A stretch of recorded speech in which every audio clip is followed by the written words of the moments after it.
नमस्ते दोस्तों। आज सुनिए, क्या प्यार ऐसा होता है। चल न रूपाली, और कितनी देर खुद को निहारेगी। शीशे के सामने देर से खड़ी रूपाली को मैं अक्सर जबरदस्ती खींचती थी। रूपाली मेरी जुड़वा बहन थी। माँ पापा ने हम दोनों के नाम मिलते जुलते रखे थे, रूपाली और दीपाली। यथा नाम तथा गुण, रूपाली अनित सुंदरी थी। रंग ऐसा मानो किसी ने दूध में 2 बूंद आलता मिला दिया हो। सद्य प्रस्तुफुटित कुमुदनी सा स्निग्ध मुखमंडल, सूतवा नाक जैसे विधाता ने स्वयं नाप तौल पर उकेरी हो। घनी पलकों से झांकती, इठलाती, अठखेलिया करती, उज्जवल आंखें गुलाब की ताजा पंखुड़ियों का रंगत से सजे अधर से हल्के से घुंघराले लहराते लंबे बाल। आकर्षक देह यष्टि जो भी रूपाली को देखता 2 पल के लिए अपनी नजरें हटा ही नहीं पाता। हम दोनों जुड़वा बहनों के गुण बिल्कुल अलग थे। जहाँ रूपाली को रूप का वरदान प्राप्त था, वहीं मुझे विधाता ने तीक्ष्ण बुद्धि का आशीष दिया था, जिसके चलते मुझे अपने शिक्षकों और सहपाठियों का बहुत स्नेह और सम्मान प्राप्त था। साल दर साल मैं अव्वल नंबरों से आगे बढ़ती रही, वहीं रूपाली बस जैसे तैसे पास होती रही। रूपाली को रसोई में माँ की सहायता करना, नित्य नई डिश बनाना, घर की साज संवार करना बहुत पसंद था। वहीं मुझे बाहर के कामों में पापा की मदद करना अच्छा लगता। इतनी सारी भिन्नताओं के बावजूद भी हम दोनों की बहुत पड़ती। माँ पापा ने कभी भी किसी भी बात पर हमारे बीच पक्षपात नहीं किया था। इसलिए हम दोनों बहनों के बीच अपरिमित प्रेम और दोस्ती थी। मेरी दोनों बेटियां जब एक साथ कहीं जाती हैं, मुझे उनकी कोई चिंता नहीं होती। दोनों एक दूसरे को भली प्रकार संभाल लेती है। माँ अक्सर कहती, जीवन भर तुम दोनों ऐसे ही एक दूसरे को सहारा बनी रहना बेटा। एक और एक 11 होते हैं। माँ हमेशा हमें प्यार से समझाती। स्कूल की पढ़ाई खत्म करके उच्च शिक्षा के लिए मैंने कॉलेज में एडमिशन ले लिया। रूपाली का मन पढ़ने में बिल्कुल नहीं लगता। 12वीं की परीक्षा किसी तरह घिसटते हुए पास करने के बाद उसे किसी भी कॉलेज में एडमिशन नहीं मिला। उसे इस बात का कोई मलाल भी नहीं था। फिर भी हम सब ने समझा बुझा कर उसे प्राइवेट परीक्षा देने के लिए राजी किया था। नया कॉलेज, नए दोस्त और पढ़ाई के साथ मैं व्यस्त हो चली थी। मैं रूपाली को रोज अपने कॉलेज के नए नए किस्से सुनाती। वह भी खूब मजे लेकर सुनती और हंसती। ग्रेजुएशन का वो मेरा आखिरी साल था। उस साल जाने क्यों और कैसे सहपाठी कुणाल से मेरी घनिष्ठता कुछ अधिक ही हो चली थी। हम अक्सर ही कॉलेज कैंटीन में या गार्डन में बैठे बतियाते रहते। उसकी मीठी बातों और उसकी आंखों में अपने लिए पनपते प्यार को न सिर्फ मैंने बल्कि मेरे दोस्तों ने भी पहचान लिया था। पहले प्यार के इस अनूठे एहसास को मैंने बड़े जतन से सहेजा था। बस यही एक बात थी जिसे मैं अपनी प्यारी बहन से भी नहीं कह पाई थी। उस दिन मैं और रूपाली शॉपिंग के लिए निकले थे। जी भरकर खरीदारी कर हम दोनों कॉफी हाउस में बैठकर थोड़ा सुस्ताने लगे।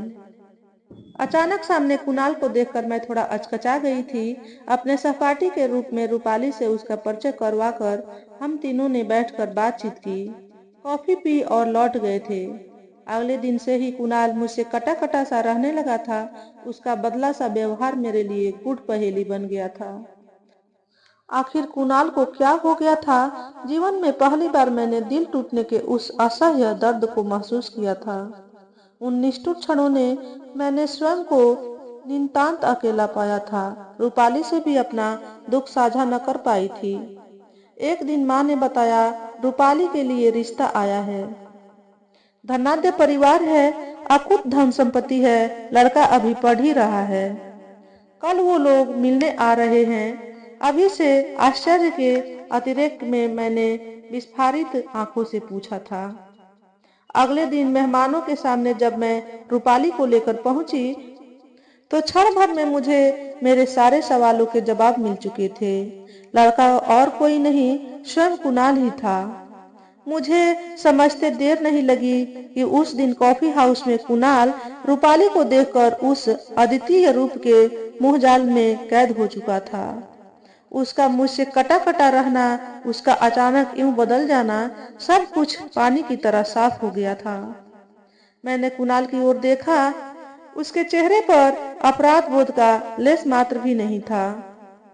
आपकी बिटिया बहुत सुंदर है। हमारे कुणाल ने जिद पकड़ ली है कि शादी करूंगा तो बस रूपाली से ही, कुणाल की मम्मी बता रही थी।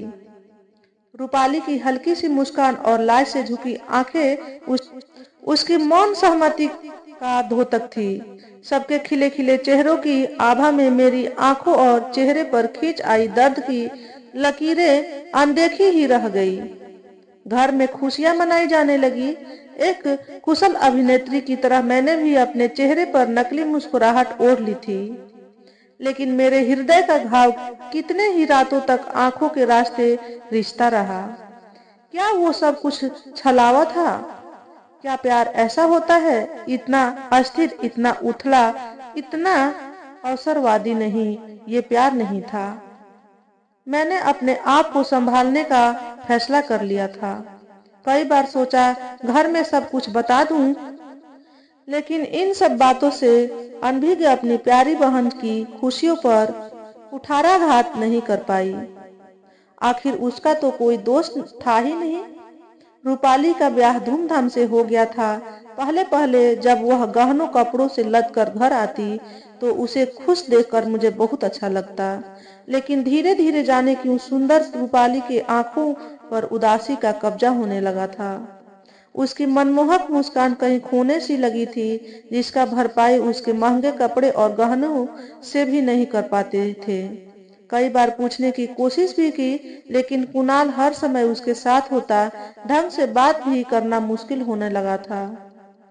देखते ही देखते 2 साल बीत गए। मैंने पोस्ट ग्रेजुएशन खत्म कर लिया था और सम्मानित पद पर नौकरी करने लगी थी। रूपाली, जब से तेरी शादी हुई है मैंने मन मुताबिक शॉपिंग ही नहीं की। चल आज शॉपिंग चलते हैं, बस तू और मैं चलेंगे।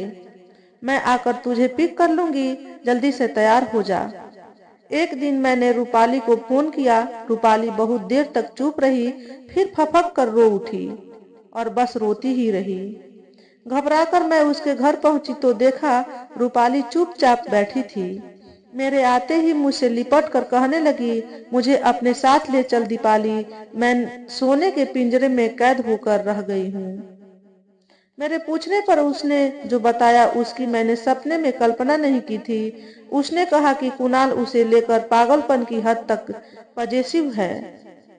उसे कहीं भी अकेले आने जाने की छूट नहीं है। आस पड़ोस से बात करना तो दूर, कोई घर पर आए तो रूपाली को अपने कमरे से न निकलने की सख्त हिदायत थी। यहाँ तक कि वो अकेले मायके भी नहीं जा सकती थी। कुणाल हर समय रूपाली पर नजर रखता था। कुणाल के मन में रूपाली के रूप के कारण एक ग्रंथि घर कर गई थी, जिसके चलते वो सदैव आशंकित रहता था। अगर आज तू अपने साथ मुझे नहीं लेकर गई तो अपनी बहन को जिंदा नहीं देख पाएगी।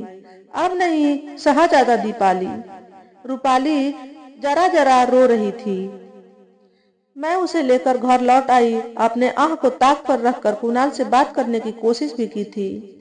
हमारे बीच तुम न बोलो तो ही बेहतर होगा, कुणाल ने दो टूक जवाब दिया था। मैं समझ गई कि जो व्यक्ति स्वयं जैसा होता है सामने वालों को भी वैसा ही समझता है। मेरी बहन पर हर पल शक करने का कारण भी यही था। उस दिन के बाद रूपाली ने किसी भी हालत में कुणाल के घर न जाने का फैसला कर लिया था।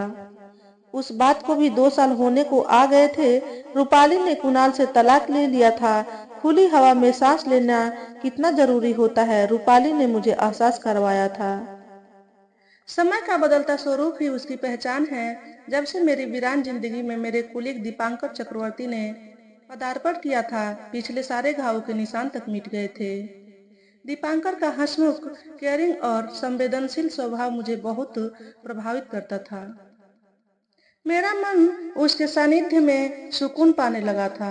तुम्हारी मुस्कुराहट का 1 इंच भी कम नहीं होने दूंगा, मेरा वादा है, वे अक्सर कहते। मेरे हृदय से सुलगती हुई प्रेम धुनी की महक मेरे रोम रोम से प्रस्फुटित होने लगी थी, जिसको मेरी बहन ने भांप लिया था। और आखिरकार मुझे रूपाली को दीपांकर के बारे में सब कुछ बताना ही पड़ा था। उस दिन मेरा जन्मदिन था। मैं ऑफिस के लिए तैयार हो रही थी कि डोरबेल बज उठी। रूपाली जल्दी से बाहर गई और मुस्कुराते हुए अंदर आकर मुझसे कहने लगी, तेरे वो आए हैं, जल्दी से बाहर आ, तब तक मैं उन्हें बिठा रही हूँ। सुनते ही मुझे बेहद घबराहट होने लगी। पुरानी सारी बातें अनचाहे ही चलचित्र की भांति मेरे आंखों के आगे से गुजरने लगी। क्या दीपांकर भी कुणाल की तरह? मैंने अपने आप से पूछा। दिल टूटने का दर्द अब नहीं सहन कर पाऊंगी। दीपांकर के बगैर मैं नहीं जी पाऊंगी। सोचते हुए मैं पहुंची तो दीपांकर ने सहज भाव से मुझे बधाई देते हुए कहा, आज तुम्हारा जन्मदिन है तो सोचा तुम्हें पिक करते हुए ऑफिस जाया जाए। Special treatment. रास्ते भर दीपांकर बर्थडे पार्टी की प्लानिंग करते रहे। आज इतनी गुमसुम क्यों हो? मुझसे पूछते हुए कहने लगे। आज पहली बार तुम्हारी बहन को देखा, बहुत भली लड़की है। तुम्हारी बहन मेरी भी बहन जैसी ही है। हमारी शादी के बाद वो अकेली पड़ जाएगी, क्यों ना हम दोनों मिलकर उसके लिए एक अच्छा सा लड़का तलाश करें। दीपांकर के ऐसे कहते ही मेरा मन उसके प्रति प्यार और सम्मान से भर गया। मेरी झिलमिल मुस्कुराहट व्यर्थ की आशंकाओं ने निर्मूल साबित करती हुई आंखों के कोरों को भिगोती हुई पुनः पूरे विश्वास के साथ मेरे अधरों पर विराजमान हो चुकी थी। तो दोस्तों, आज के वीडियो में बस इतना ही। अगर आपको हमारे द्वारा बताई गई कहानी थोड़ी सी भी अच्छी लगी हो तो वीडियो को लाइक और शेयर करें। चैनल पर पहली बार आए हो तो चैनल को सब्सक्राइब करके बेल नोटिफिकेशन को ऑल पर सेट कर लें, ताकि आपको ऐसे ही अच्छे अच्छे वीडियो देखने को मिले। हमेशा खुश रहें, हमेशा स्वस्थ रहें।